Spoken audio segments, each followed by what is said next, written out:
the difference between yet and so far? രണ്ടിൻ്റെയും meaning same ആണ്. ഇതുവരെ എന്ന അർത്ഥത്തിലാണ് യൂസ് ചെയ്യുന്നത്. എന്നാൽ രണ്ട് യൂസ് ചെയ്യുന്ന സിറ്റുവേഷനിൽ ഒരു ചേഞ്ച് ഉണ്ട്.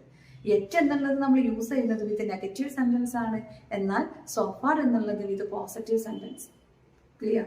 നമ്മുടെ നോർമൽ കോൺവെർസേഷനിൽ നമ്മൾ എപ്പോഴും പറയുന്നതാണ്, ഞാൻ ഇതുവരെ അവനെ കണ്ടിട്ടില്ല, അല്ലെങ്കിൽ ഇതുവരെ ഞാൻ അവനെ 2 പ്രാവശ്യം കണ്ടിട്ടുണ്ട്, ഞാൻ ഇതുവരെ അവിടെ പോയിട്ടില്ല, അല്ലെങ്കിൽ ഒരുപാട് പ്രാവശ്യം ഞാൻ അവിടെ പോയിട്ടുണ്ട്.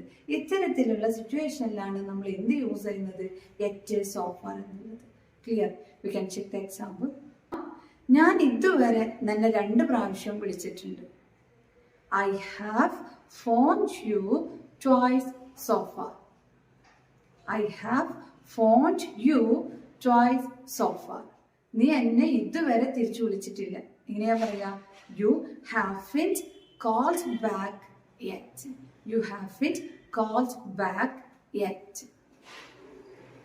ഞാൻ അവനെ 2 പ്രാവശ്യം കണ്ടിട്ടുണ്ട്.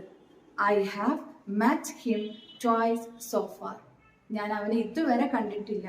I haven't met him yet. ഞാൻ അവിടെ ഒരുപാട് പ്രാവശ്യം പോയിട്ടുണ്ട്. I have gone there many times so far.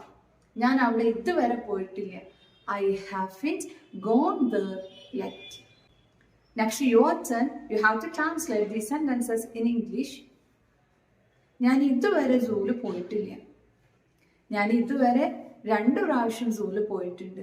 How we can write? Please comment here. Bye-bye.